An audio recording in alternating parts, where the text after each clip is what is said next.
Quand on doit aller à son job, on y va. Amen. Comme nous nous sommes salués, que Dieu soit béni, j'en profite pour vous donner les salutations de tous les bien-aimés de la louange Ivry et la louange Champigny. Amen. Qui vous aime et qui vous salue de tout cœur. Amen. Voilà, nous allons nous tenir debout et nous allons prier pour écouter la parole de Dieu.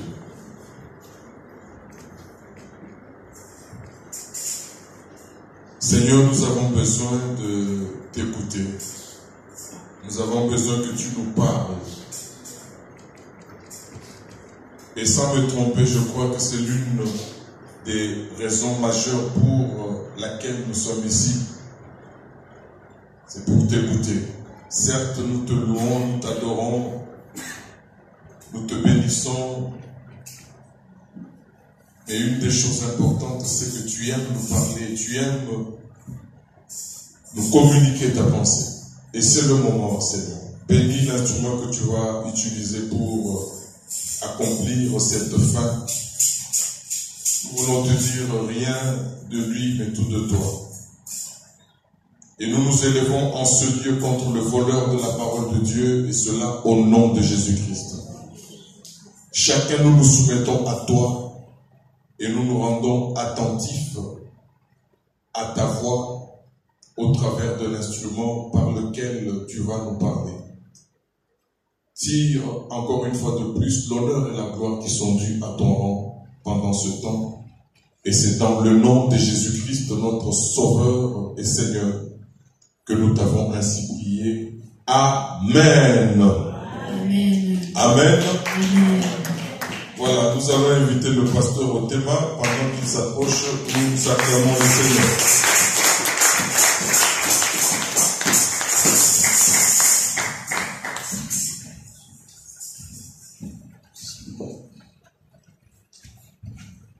Amen. Vous savez tous, au nom de notre Seigneur Jésus-Christ.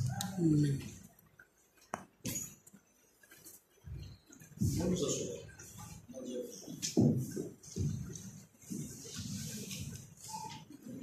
Bien-aimés, nous sommes toujours sur le thème des enlèvements.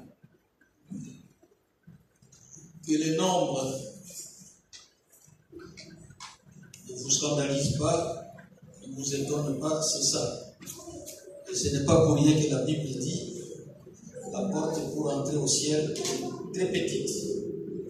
Et très peu passeront par cette porte. Nous avons déjà parlé de l'enlèvement. Selon 1 Thessaloniciens, chapitre 4, à partir du verset 16, qui seront enlevés, on a déjà parlé. Nous sommes au temps de la grâce, bien-aimés. Nous devons nous préparer. Nous ne cessons de le dire. Les signes sont là, nous les vivons. Apocalypse chapitre 1er verset 3 dit: le temps est proche. Christ revient. Il vient prendre les siens. Il ne va pas prendre tout le monde. Ne nous laissons pas emporter par la joie de ce monde, le plaisir de ce monde. Nous devons nous préparer pour la félicité, pour l'éternité.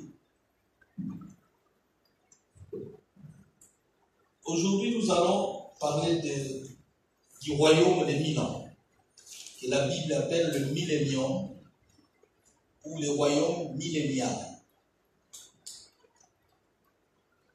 C'est un royaume qui va venir juste après la guerre d'Armageddon.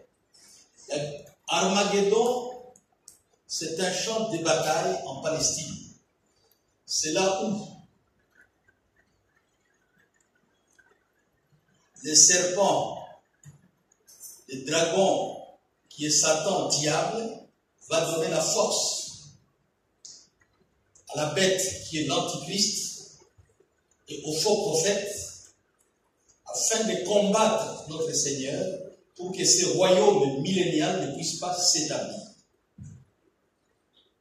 Nous avons dit, après l'enlèvement, nous passerons 7 ans dans les déserts qu'on appelle les 7 années de Daniel, où notre statut va changer, nous serons d'être appelés, nous sommes fiancés, nous ne sommes pas encore épouses, maintenant que je le dis ça, pour devenir épouses. Et pendant ce temps-là, sur la terre, parce que tout le monde ne sera pas enlevé, les pécheurs ne seront pas enlevés. Tous ceux qui ne veulent pas changer de comportement ne seront pas enlevés. Il n'y a que les élus qui ont été rachetés par le sang de Jésus-Christ qui seront enlevés. Les autres resteront sur la terre. Et nous avons dit que vous n'avez aucun intérêt à rater l'enlèvement, parce que vous ne saurez pas supporter la tribulation et la grande tribulation qui vont précéder l'établissement de ce royaume-là. Vous n'allez pas supporter des atrocités. Faisons un effort, comme nous sommes au temps de la grâce, faisons un effort pour que lorsque Christ viendra prendre son église, qu'il nous trouve prêts. Parce que la Bible dit, le plaisir, la joie qui nous attendent au ciel, c'est plus que la joie et le plaisir qui nous attirent ici sur cette terre des hommes. Alors, après l'enlèvement, Christ va descendre pour établir le royaume de 1000 ans. Ce royaume va durer 1000 ans. Et il ne sera pas seul dans ce royaume. Et ce royaume s'appelle le royaume terrestre.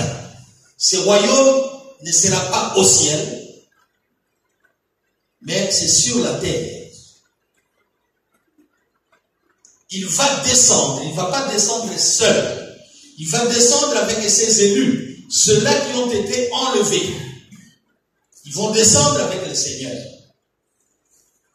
Et la Bible dit, tout œil le verra, même les yeux de ceux qui l'ont accusé et condamné, de ces bourreaux, verront le Christ venir. Contrairement au temps de l'enlèvement, tout œil ne verra pas Christ monter. Toute oreille n'entendra pas le son de la trompette de l'archange à l'enlèvement. Mais lorsqu'il viendra établir son royaume, tout œil le verra. Et il ne va pas descendre seul avec les élus, les rachetés. Ses pieds vont se poser au mont des Oliviers. Nous avons dit, Israël c'est un pays de montagnes. Mais de toutes les montagnes qui se trouvent en Israël, le mont des Oliviers, c'était la montagne de prédilection. La montagne que Jésus-Christ aimait de toutes les montagnes. C'est là où il allait souvent. Et après sa résurrection, lorsqu'il est monté au ciel, là où il se trouve pour le moment, en train de jouer le rôle de médiateur, il est monté à partir du mont des Oliviers. Et lorsqu'il reviendra, établir son royaume de 1000 ans, il descendra toujours sur le mont des Oliviers. Alors, c'est là où la guerre va commencer, parce que Satan ne permettra pas qu'il établisse ce royaume de 1000 ans. Alors, la Bible nous dit, Satan va donner la force à la bête qui est l'Antichrist, qui ne sera pas un esprit, mais qui sera un homme, ainsi que les faux prophètes. Ils vont rassembler toutes les armées de la terre afin de combattre le Seigneur pour que ce royaume n'ait pas lieu. Et c'est cette guerre-là que nous appelons la guerre d'Armageddon. Mais ils ne vont pas réussir. La guerre aura lieu mais ils seront tous détruits. Pendant ce temps-là, lorsqu'ils seront détruits, le Seigneur va commencer à établir son royaume de 1000 ans. Et la bête et les faux prophètes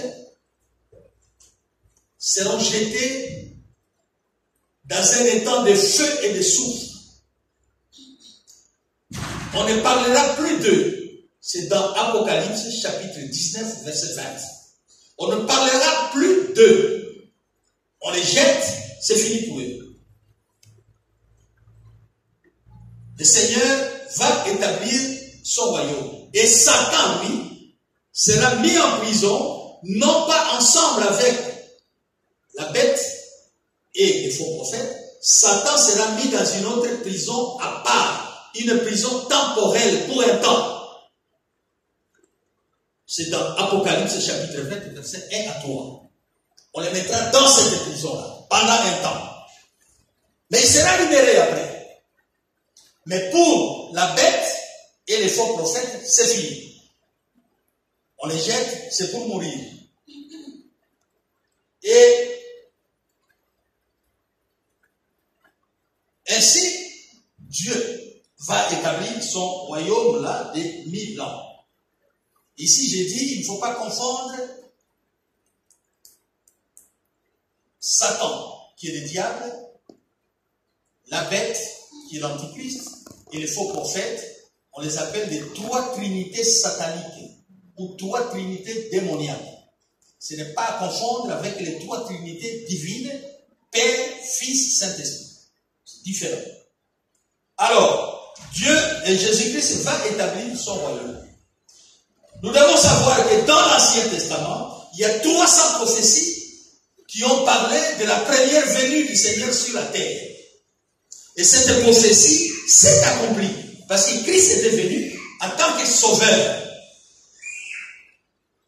Toujours dans l'Ancien Testament, 500 prophéties parlent du second retour du Christ sur la terre pour ses règnes milléniaux et ensuite pour l'éternité. Et un verset sur 25 dans le Nouveau Testament parle aussi de cette seconde venue. Parce que la première venue a déjà eu lieu. Il est venu comme sauveur, il est mort, il est parti.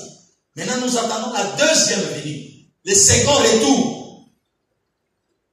Il y a 500 prophéties qui parlent de ce second retour, et un verset sur 25 en parle aussi. Donc, le retour du Christ s'accomplira. Même s'il y a d'autres églises qui croient qu'il ne reviendra pas, il y en a qui disent qu'il est déjà rentré et ça ne vaut pas la peine d'en parler, ainsi de suite, mais Christ reviendra. Beaucoup d'églises disent que ça ne vaut pas la peine d'enseigner, de parler de ça. Vous êtes en train de distraire les gens. Christ reviendra, bien-aimé, soyez sûrs, et il ne viendra pas comme esprit. Il viendra avec un corps physique, mais glorieux. Amen. On le verra. Il ne viendra pas comme un esprit. C'est comme, avant de monter au ciel après sa résurrection, il était physique, on le voyait, mais avec un corps glorieux. C'est pourquoi il a demandé à Marie de Magdala de ne pas le toucher, parce qu'il était déjà pur.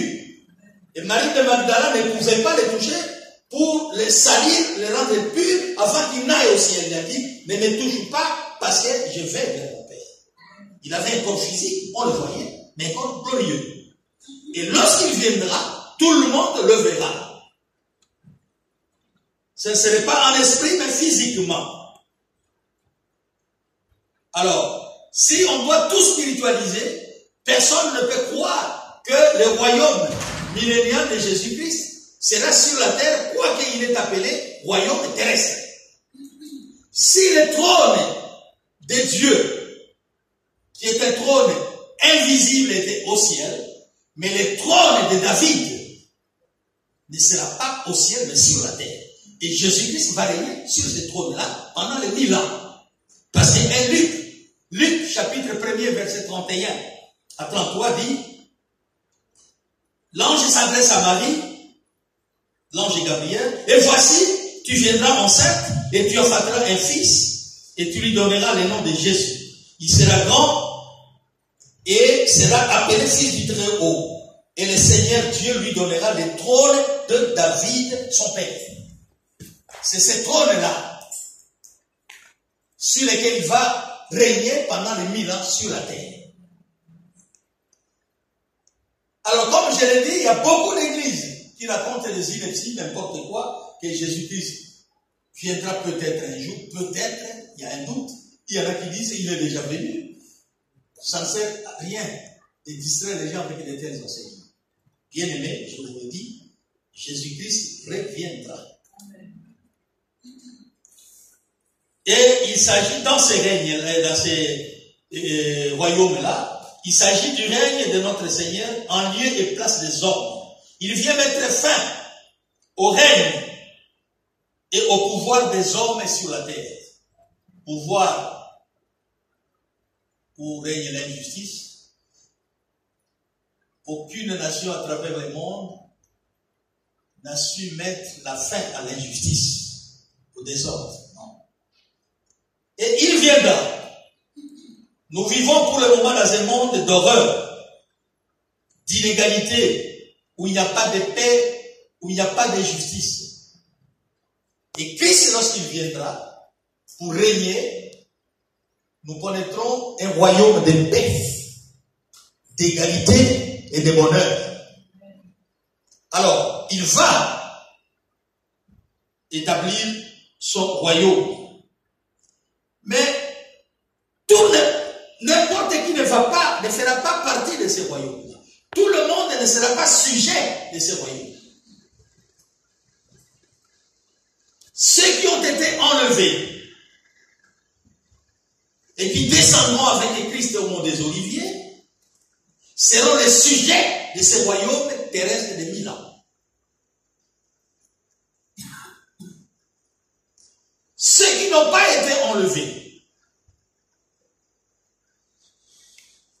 qui ont raté l'enlèvement à cause de leurs péchés, et qui sont passés par la tribulation et la grande tribulation, qui ont résisté à l'Antichrist, qui est la bête, qui sera un homme, qui ont résisté, ceux-là seront sauvés, feront partie du royaume de 1000 ans. Parce qu'ils ont, pendant la tribulation, ils ne sont pas tombés dans les filets de l'Antichrist. Ils ont été persécutés. Il y en a qui ont été tués. Des martyrs. Ceux-là prendront part dans ces règnes-là. Ils vont vivre pendant 1000 ans. Pendant ces 1000 ans-là, j'ai dit, Apocalypse chapitre 20, verset 1 à 3, Satan sera lié dans la prison. Par là où on a jeté la bête et les faux prophètes. À part, il sera dans cette prison. Pendant 1000 ans, nous connaîtrons le bonheur, la paix, la justice et tout ce que vous voulez. Mais la Bible nous dit, le Seigneur va régner, il aura entre ses mains un fer, une sorte de fouet. Donc ce serait un royaume de joie exceptionnelle, extraordinaire, mais un royaume autoritaire. Il va régner avec une autorité, avec un fouet. L'homme c'est comme un chien. Un chien, quand vous n'avez pas un fouet, il faut un fouet. Quand il voit le fouet, alors, bien aimé, n'oublions jamais de poser des actes. Bien sûr, il y en a qui disent les actes ne nous sauveront pas, tout ça, mais attention, ça va contribuer dans les jugements de Dieu. Ça va contribuer. Quelqu'un qui pose un acte généreux, la Bible dit Dieu n'oublie jamais aucun bienfait. N'allez pas nous dire que quelqu'un qui pose des bons actes, des actes de générosité, et non c'est seulement la foi. Non. Parce qu'ici, quand vous lisez Matthieu, chapitre 25, 36 à 46, ici, si nous pouvons lire, c'est le bon. Ici, Jésus-Christ met l'accent sur les actes. J'ai été malade, j'ai été en prison, j'ai été nu, personne ne m'a habillé, personne ne m'a apporté à manger, ceci, cela. Il fait allusion aux actes de générosité. Et ceux qui feront partie de ces royaumes-là, ce sont les gens aussi qui ont posé des actes. Et à ce moment-là, il va séparer les boucs des brebis. Les brebis seront mises à droite. Et la porte leur sera ouverte. Les boucs qui sentent mauvais seront à sa gauche et la porte leur sera fermée. Les brebis vont entrer. Ceux qui posaient des actes, ils seront sauvés aussi. Pas seulement la foi. Je ne rejette pas la foi, bien sûr. Ici, Jésus-Christ fait allusion aux actes. Et ça va déterminer les sujets de ce royaume millénaire.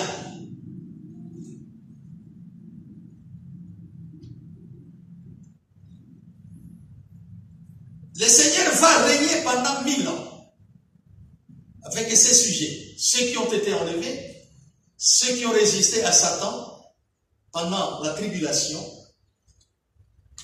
et même ceux qui étaient morts, des martyrs.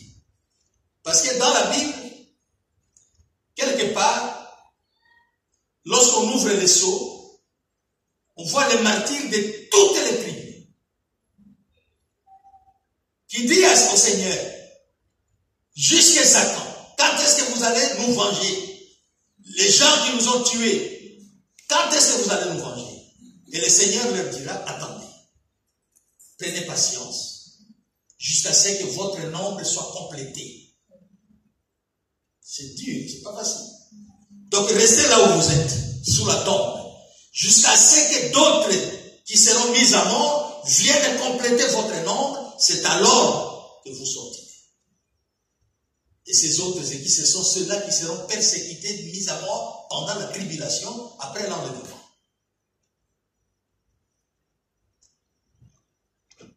Ils vont régner avec Christ. Je dis bien qu'il y aura la paix, il y aura tout ce que vous voulez, le bonheur, parce que Christ ne va pas tolérer le péché. Il ne va pas tolérer le péché. Mais la Bible nous dit, la fin du millénium est décevante. Les gens seront déçus. Pourquoi ils seront déçus? Nous allons donner des explications. Les gens seront déçus à la fin de ces règnes-là. Mon frère, ma soeur, tout conflit, tout problème doit être réglé sur la terre avant de mourir. Tu as un problème avec ton frère. Tu as un problème avec ta soeur. Tu as un problème avec n'importe qui. Bien-aimé, nous pouvons prendre à la légère, ce sont des choses que nous répétons toujours. Certes. Mais nous risquons d'être surpris un jour. Tout conflit, tout problème, faisons un effort pour régler ici. tu as un problème avec ton frère, la Bible nous dit, je crois dans Matthieu 5, la Bible nous dit, tu as une offrande que tu veux amener. Tu te rappelles que ton frère a un problème avec toi. La Bible ne dit pas que toi, tu as des problèmes avec ton frère. Mais tu te souviens que ton frère a un problème avec toi. Va trouver ses frères, arrangez-vous, et viens avec ton offrande, donne. Dieu ne peut pas refuser l'argent que nous mettons ici. Mais toi, tu as des problèmes avec ton frère, avec ta sœur et tout. Tu aimes les gens, tu parles de mal des gens. Tu viens avec ton offrande, tu mets ici. Dieu prendra, mais tu ne gagnes rien. Dieu ne va pas refuser. Il ne va pas refuser. Alors, nous sommes au temps de la grâce. Les gens du monde disent, une main tendue en retard risque d'être refusée. Je te tends ta main. Ma main, tu ne veux pas la prendre. Je la retire. Quand tu as besoin d'une aide, on ne te donne pas cette aide-là. Et cette aide vient en retard. Tu peux refuser. Tu as faim, on ne te donne pas à manger. On vient te donner les foufous. Après, je ne sais pas, 2 heures, 3 heures, tu peux refuser. Je n'ai plus faim. J'avais faim, on ne m'avait pas donné, c'est ça. Une main tendue en retard risque d'être refusée. Même tendue, je ne sais pas. Attends, mais si la main de Jésus-Christ ne nous a pas été tendue en retard, cette main nous est encore tendue jusqu'à aujourd'hui, parce que nous sommes au temps de la grâce. Alors nous devons saisir cette opportunité. Nous devons saisir la main qui reste encore tendue, pour que nous soyons sauvés. Mais cette main ne restera pas éternellement tendue, mais il arrivera un moment où il va retirer la main. Nous sommes au temps de la grâce. La 6e dispensation. Parce que la 7e dispensation, la dernière, c'est le millénium dont nous parlons ici. C'est la 7e dispensation. 6e dispensation, c'est la grâce. C'est le temps maintenant. Si nous ne saisissons pas ce temps pour nous mettre en règle avec Dieu, nous sommes perdus. Il y a trop de versets, vraiment, je ne peux pas mettre à vous donner des versets. Il y en a des versets. C'est lui qui voudra te donner les versets, après, je peux le donner. Sinon, on va dormir ici. Donc, je saute les versets. Bien-aimés, Dieu aime les pécheurs. Pas pour demeurer dans le péché, mais Dieu aime les pécheurs pour que les pécheurs se répandent. Pour être sauvés. Mais il n'aime pas les péchés. C'est pourquoi sur la croix, la 4e phrase de Jésus-Christ sur la croix, Eli, Eli, lama sabachthani, en araméen, Père, Père, pourquoi m'as-tu abandonné? Parce que Jésus-Christ était devenu péché sur la croix. Pas pécheur, péché. Et comme Dieu n'aime pas les péchés, il ne pouvait pas marcher avec son fils, il l'a abandonné. Donc Dieu aime les péchés que nous sommes. C'est pour que nous changions. Bien-aimés, tous les temps sont là. Nous devons changer. De sorte que s'il vient aujourd'hui, il vient demain, il n'y a pas de problème. Nous sommes en ordre. Donc, soyons des brebis et non des boucs.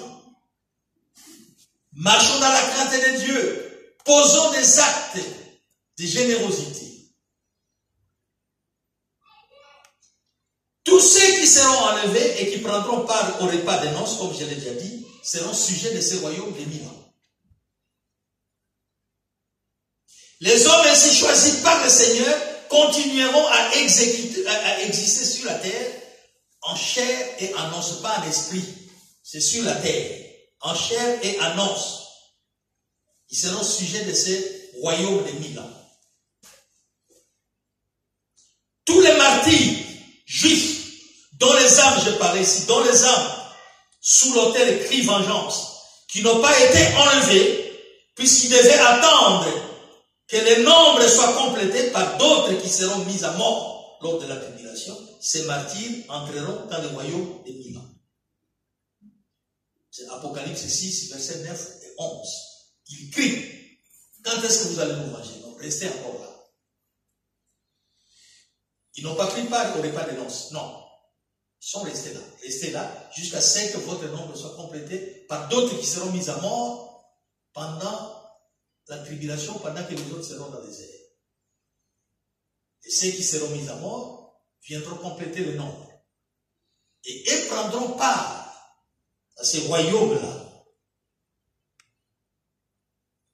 Tous les croyants qui seront enlevés et qui ne seront pas enlevés à cause de leurs péchés, mais qui demeureront fidèles au Seigneur, ça on a bien expliqué, qui demeureront fidèles au Seigneur pendant la tribulation, qui seront persécutés, il y en a qui seront tués, ceux-là entreront au ciel. Mais ceux qui échapperont à la mort, Jésus-Christ va trier. Il y aura un tri. Il y aura un tri. Alors, faisons un effort, bien-aimé, pour participer, si jamais nous allons mourir avant que Christ ne vienne, pour que nous soyons des sujets de ces royaumes-là. S'il va nous trouver vivants, bon, lorsqu'il va faire le tri, que nous soyons parmi les brebis, et non les boucs. Bien-aimés, toutes ces églises qui racontent que Christ viendra peut-être, ou il est déjà venu, ça ne sert à rien d'enseigner ça, ça distrait les gens. Cela ne peut pas nous étonner, ça rentre dans le cadre normal des signes des temps. Ça ne peut pas nous étonner. Nous devons être vigilants. Si notre Seigneur n'est pas encore revenu, il joue tout simplement la prolongation, la patience, parce qu'il sait, si jamais il revenait aujourd'hui, beaucoup ne seront pas sauvés. Amen. Il joue à la prolongation, il nous donne le temps pour que nous nous repentions. C'est pourquoi nous disons, nous sommes au temps de la grâce. Il joue la prolongation, c'est tout. Il va venir. C'est pour que nous ne nous égarions pas. C'est pourquoi il donne le temps de la grâce.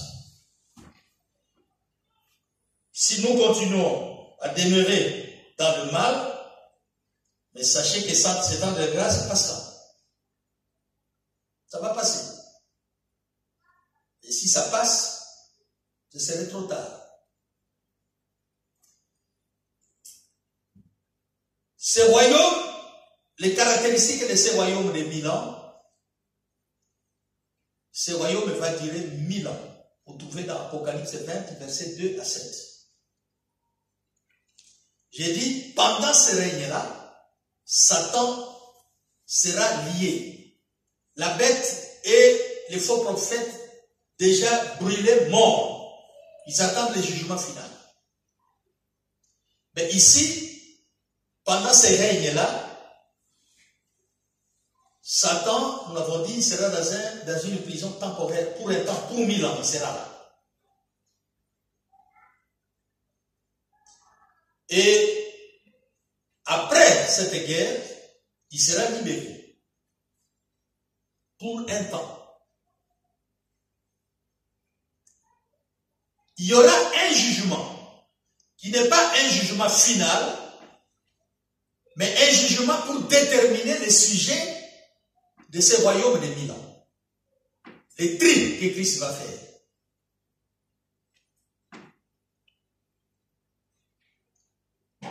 Le Seigneur gouvernera avec une verge de fer, c'est-à-dire avec ferme autorité. Il ne tolérera pas le mal. Et les péchés invétérés vont mourir et ils seront frappés de malédiction. Les jeunes mourir à 100 ans, vous ne serez pas vieux. La Bible dit vous serez encore jeune. Vous mourrez à 100 ans, vous êtes jeune. Dans ce royaume des 1000 ans.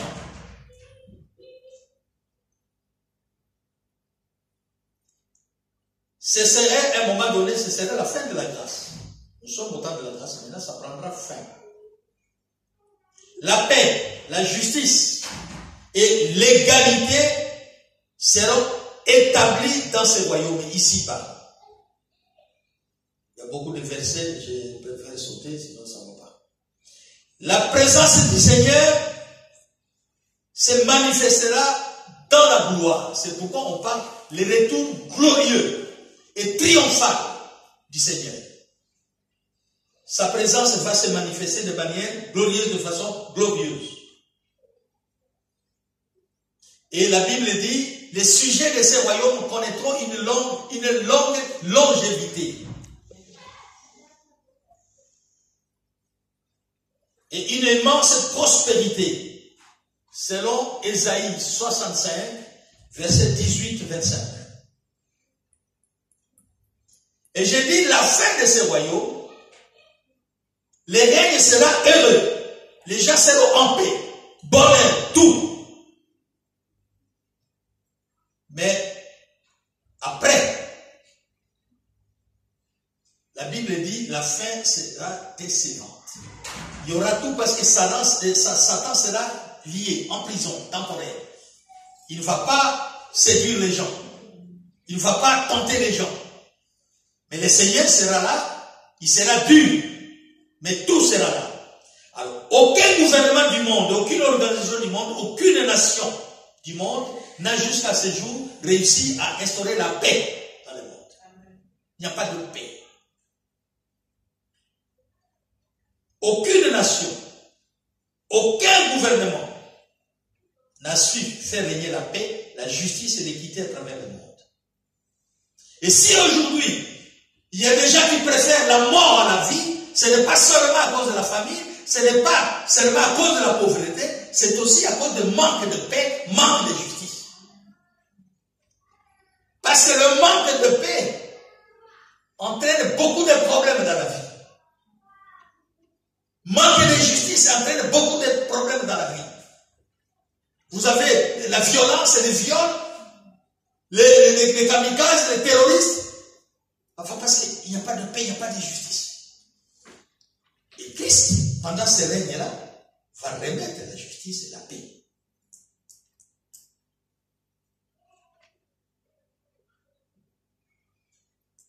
Et pendant ce temps de 1000 ans, il n'y aura pas de pauvres, il n'y aura pas de riches, il n'y aura pas d'esclaves, il n'y aura pas de maîtres, il n'y aura pas de justes et d'injustes. Non, nous tous, nous serons sur le même pied d'égalité. Blanc comme noir, jaune comme rouge, je ne sais pas. La longévité, si aujourd'hui l'espérance de vie chez nous les Africains est de 40-45 ans, très peu dépasse l'espérance de vie. Et si chez les Blancs c'est entre 60-65, et ainsi de suite. Mais pendant ce règne-là, la longévité sera égale pour tout le monde. Égale pour tout le monde. Quelle que soit la race.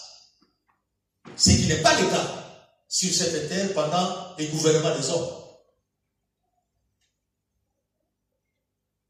Alors, pourquoi la fin du millénium sera-t-elle décevante? Pourquoi?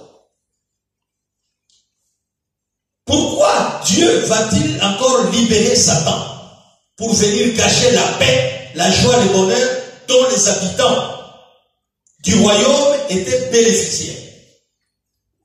S'il y avait la paix, la joie, il n'y avait pas de séduction, de tentation, parce que Satan était lié. Mais à la fin, après 1000 ans, Satan sera libéré. C'est là où, selon tout attendement, on ne comprend pas. Nous avons vécu dans la paix, dans la joie, dans le bonheur, parce que ces types-là, ces messieurs-là qui nous tentent toujours, qui nous séduisent toujours, étaient en prison. Nous avons connu le bonheur. Pourquoi vous les libérez maintenant? C'est la question que beaucoup de gens se posent.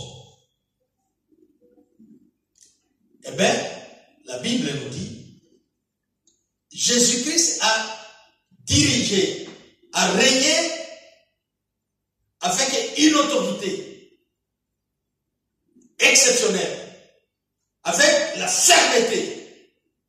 Et peut-être beaucoup de gens, ce n'était pas par obéissance qu'ils ont accepté ces gouvernements terrestres, mais c'est par crainte.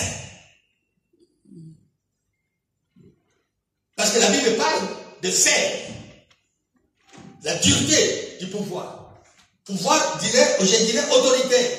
Et les gens se sont courbés à cette autorité, non pas par obéissance, mais par crainte d'être détruits. Alors, à la fin du millénium, pour tester ce sujet de millénium, Dieu va libérer Satan. Et Satan va reprendre son rôle de tentateur et de séducteur. Et sûrement, il en trouvera. Parce que quelque part, la Bible dit, il y a une foule sur la terre comme du sable. Cette foule sera tentée. Et Satan trouvera des candidats. Dieu va les libérer. Il va se mettre à tenter les gens, à séduire. Et là, Dieu saura que telle personne a eu peur, non pas par, il n'a pas obéi, mais il a eu peur. Et si tu te trouves dans ces cas-là, ce sont des hypocrites. Dieu veut se faire accompagner, se faire servir par des personnes vouées à le servir, des personnes qui acceptent volontairement ou volontiers de le servir sans contrainte. Amen. Pourquoi la Bible dit les hypocrites n'hériteront pas le royaume des cieux. Seigneur veut tester ces gens-là. Et c'était du fond du cœur ou du bout des lèvres, leur obéissance. Et si c'était du fond du cœur, si c'était intérieur, ces gens-là vont résister malgré que Satan sera libéré, ils vont résister devant les tentateurs. Ils ne tomberont pas. Amen. Et Dieu use de cette, je ne peux pas dire ruse, non, fait cette façon d'agir, c'est pour ne pas donner l'occasion à ces gens-là de dire, parce que Dieu connaît les pensées des hommes, il connaît leur fort intérieur. Il sait que celui-là, ce n'était pas obéissance, mais c'était la crainte. Il sait. Il peut les condamner directement. Mais Dieu ne veut pas donner leur cette occasion pour qu'ils disent, mais pourquoi tu nous condamnes? Pourquoi tu nous jettes dans l'affaire? Nous avons vécu avec toi pendant 1000 ans, nous étions là, nous avons obéi, nous avons fait tout ce que tu nous as demandé. Nous n'avons pas commis les péchés, mais Dieu sait que c'était par crainte. Alors pour ne pas leur donner cette occasion-là, Dieu va libérer Satan pour voir qui va obéir et ne va pas tomber dans les pièges de Satan, et qui ne va pas obéir, il va tomber. Là, Dieu ne veut pas leur donner l'occasion de se justifier. Oui, vous étiez soumis, j'ai vu votre soumission, oui, mais je vais voir, je vais tester. Parce que j'avais le fer à la main. Et ceux qui vont tomber, ils en auront pour leur compte, tantôt vers la fin. La Bible dit, il y aura une foule qui seront là, et une foule qui sera là, qui tombera dans le filet de Satan. Ils vont se réorganiser, tous ces gens-là, pour une seconde guerre. Après la guerre d'Armageddon, une seconde guerre.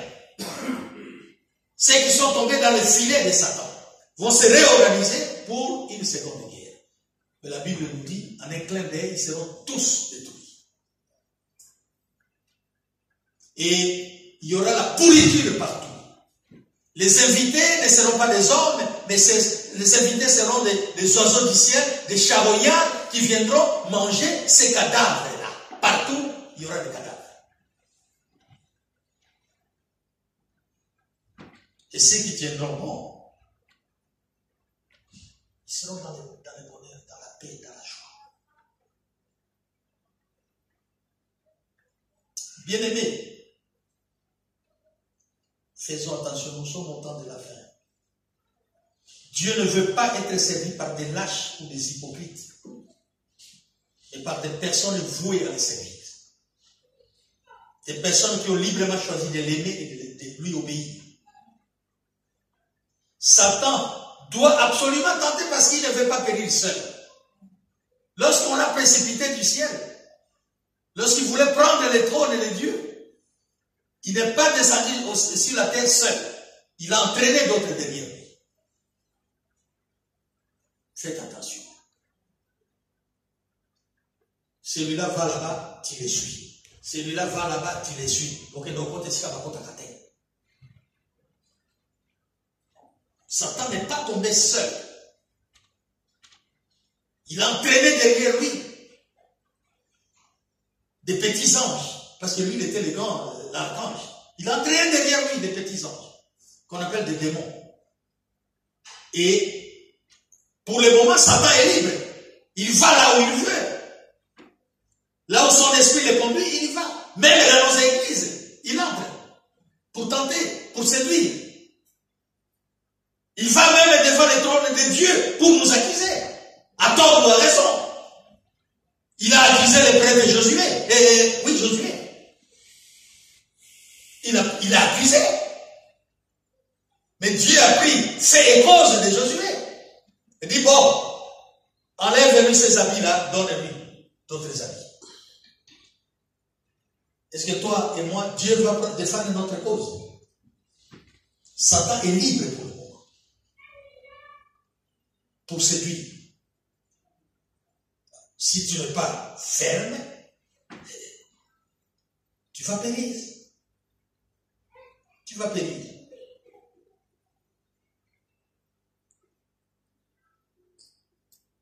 Mon frère, ma soeur, la liberté de Satan prendra fin. Prendra fin. Parce qu'il sera mis en prison. Et après, comme nous l'avons dit, il sera libéré. Voilà pourquoi, après sa libération de courte durée, il est présentement agité parce qu'il cherche qui? Parce qu'après le millénium, quand on va le libérer, il va essayer de séduire, de tenter encore. Et cette fois-là, on va les jeter là où on a jeté la bête et le faux prophète, Apocalypse 19 ou 20, et là on les jette pour toujours. Mais il n'est pas encore jeté dans les temps de souffle et de feu d'Apocalypse 19, 20, il n'est pas encore jeté là. Il circule. Il circule. Il est libre de mouvement. Bien-aimé, Joseph n'avait pas le sang vert dans ses veines. Il avait le sang rouge, comme toi et moi. Mais Joseph a résisté à la tentation. Les tentateurs étaient là. Tu vas dire, ah, on a bêti, il va pour malade, nous avons monté moi, c'est à moi. Et t'as dit. Tu peux te retrouver devant autre chose, et pas seulement devant les femmes. Devant autre chose. Et tu dois savoir que le tentateur est là.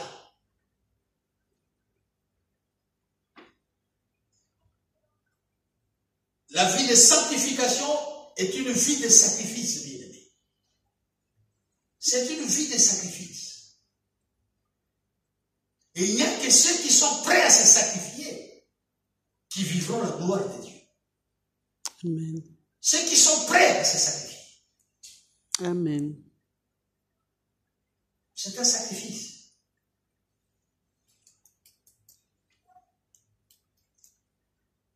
Et le prophète Ésaïe nous dit, il sera le juge des nations, l'arbitre d'un grand nombre de peuples. On n'apprendra plus la guerre. La guerre d'Armageddon sera la dernière guerre sur la terre. On l'appellera prince de paix. J'ai des versets ici, ce serait bon pour nous. Ton pays ne connaîtra plus de pillage. Les femmes ne seront plus violées ou violentées. La paix et la justice vont s'installer. Et le prophète Michée ajoute, tu vivras tranquillement sous ta vigne et sous ton figuier. Donc il n'y aura plus de Naboth, il n'y aura plus de Jézabel. Plus. Jésus-Christ est le seul qui peut nous apporter la paix. Les gens du monde disent, et je termine, les gens du monde disent que si vous voulez vivre heureux, ça c'est Auguste Comte, le père du positivisme, il dit, si vous voulez vivre heureux, soumettez-vous aux lois scientifiques et sociologiques. Ça c'est une bêtise. Ça c'est Auguste Comte qui le dit. Vous voulez vivre heureux, soumettez-vous aux lois sociologiques et scientifiques. Et je vous dis, celui qui veut vivre heureux ne peut que se soumettre aux lois de Dieu. Amen. Pas aux lois des hommes. Loi de Dieu, c'est tout.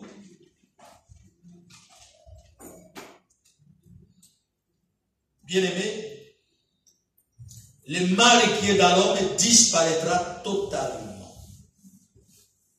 Et le bien prendra la place. Dans ce royaume millénaire, la vie sera très longue. Imaginez, on vivre pendant 1000 ans. C'est beaucoup. 1000 ans. La vie sera longue. Un homme qui meurt à 100 ans sera encore jeune. Et le pécheur âgé de 100 ans sera maudit. Isaïe 65, verset 20. Toutefois, la mort sera infligée exceptionnellement pour châtier ceux qui chercheront à s'accrocher au péché. Vous restez accroché au péché, c'est votre problème. Aujourd'hui, à travers le monde, l'homme se croit être heureux. Il croit vivre dans le bonheur parce qu'il a beaucoup d'argent, beaucoup de maisons, beaucoup de véhicules, parce qu'il voyage à travers le monde. Il s'agit d'un bonheur éphémère, un bonheur chimérique. Amen. Un bonheur qui n'a pas de sens. Amen. C'est chimérique. Tu vas mourir aujourd'hui, tout va rester. Comme Ecclésiaste chapitre 6 le dit. Tu as saigné aux 4 veines, tu as souffert, cherché l'argent, amassé de l'argent, acheté des choses. Mais si tu meurs aujourd'hui, Ecclésiaste 6 est clair. Tu as souffert, tu as travaillé, Dieu t'a donné la possibilité de t'enrichir, c'est pour les autres qui lui sont agréables. Tu vas mourir, tout va rester, et ce sont les autres qui viendront jouir des fruits de ton travail.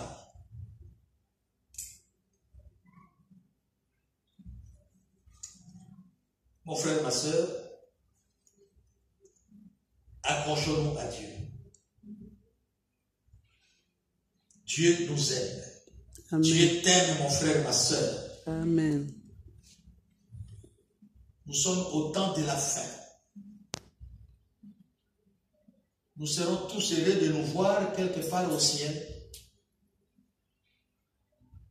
Nous serons heureux. Je sais, ça c'est mon frère, ça c'est ma soeur, nous serons heureux. Mais pas nous, nous sommes là, d'autres sont là.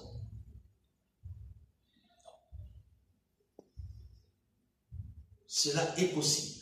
Lorsqu'on a l'Esprit de Dieu, on peut résister à la tentation, on peut résister à la séduction, on peut résister à n'importe quelle sorte de péché. Marchons avec Dieu et nous vaincrons. Amen. Et nous hériterons de ce royaume-là. Amen. J'ai terminé. Que Dieu vous bénisse. Amen.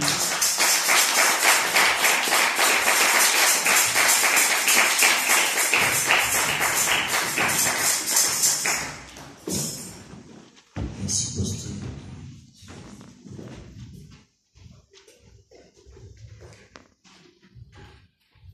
Si cette parole a touché ton cœur, lève-toi et nous allons prier.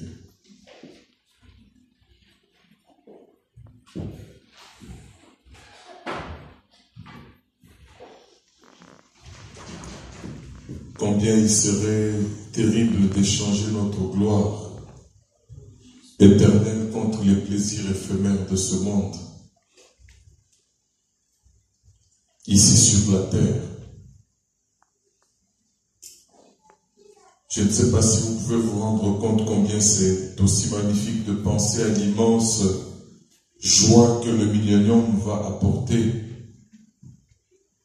lorsque tous les pleurs et toutes les peines seront finalement dissipés. Et je pense que les personnes les plus heureuses dans le millénium, ce sera Jésus-Christ ainsi que son épouse. Ils vont recevoir la plus grande récompense de leur sacrifice qui aura été grand sur la terre. Bien-aimé, je voudrais que tu puisses choisir, comme a dit le prédicateur, le camp auquel tu veux appartenir maintenant. Vous savez, la gloire de chacun d'entre nous sera différente dans l'éternité.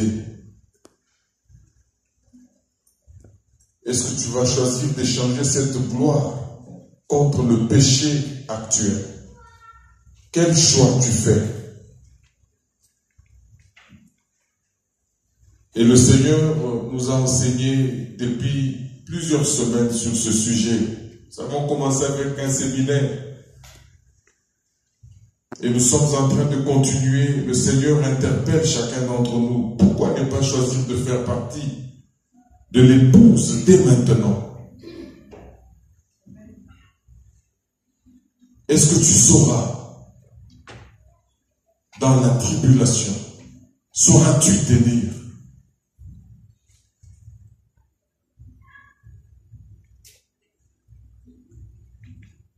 Bien-aimés, je voudrais que chacun d'entre nous choisisse d'être de ceux qui vont sécher les larmes, plutôt que d'être de ceux dont les larmes devront être séchées.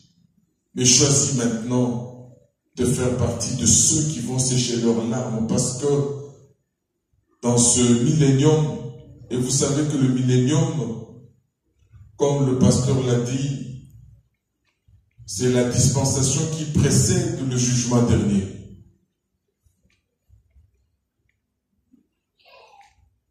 Nous allons lever nos mains et que chacun d'entre nous dise au Seigneur, Seigneur, je veux faire partie de ton camp. Je choisis de marcher avec toi. Je choisis de rompre avec le péché. Dès maintenant, je veux faire partie de ceux qui vont régner avec toi. Élevons nos voix et prions. Seigneur, je choisis d'être avec toi. Les plaisirs de ce monde sont éphémères.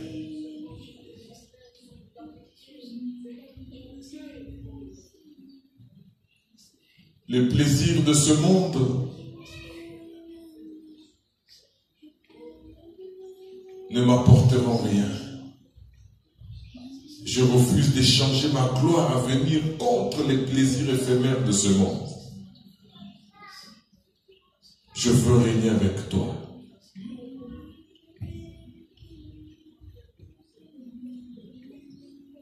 Je veux marcher avec toi.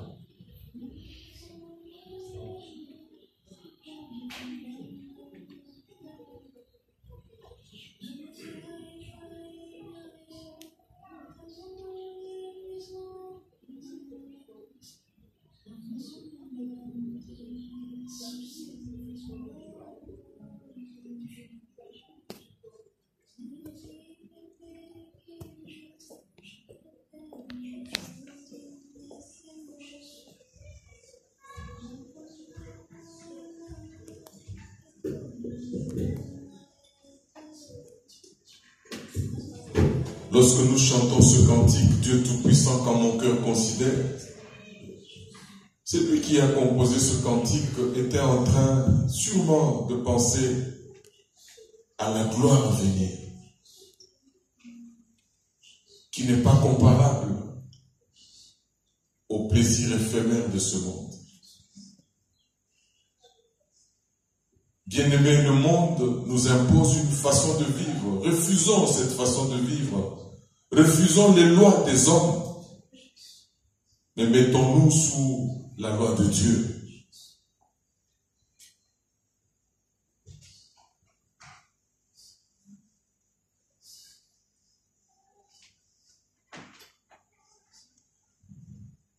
Dieu Tout-Puissant, quand mon cœur considère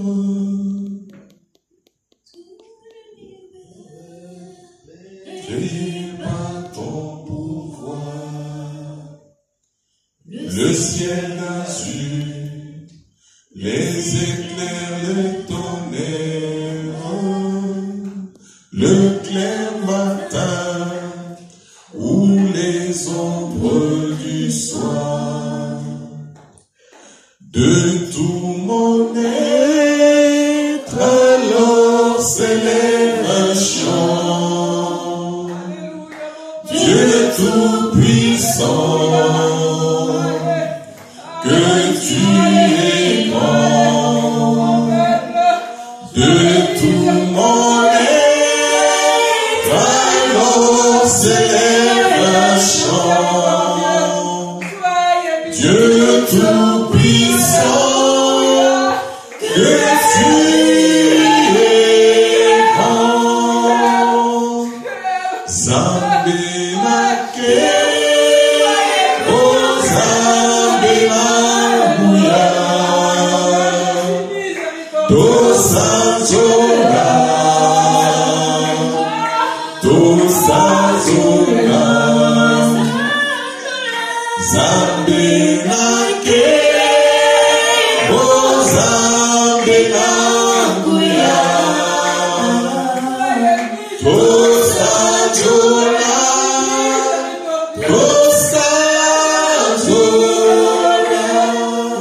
Je suis miséricordieux. Sois miséricordieux, mes enfants. Seigneur, nous te bénissons. Nous te rendons grâce pour cette interpellation. Miséricordieux, car je suis miséricordieux. Merci pour ta parole. Je vous aime. Merci Seigneur.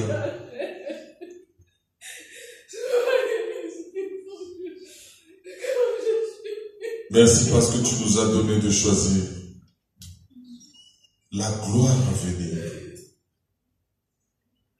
plutôt que les plaisirs éphémères de ce monde, les plaisirs passagers.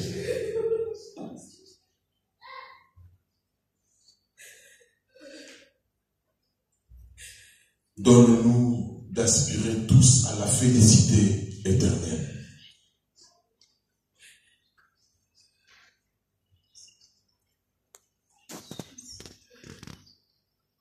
Garde-nous fidèles à toi.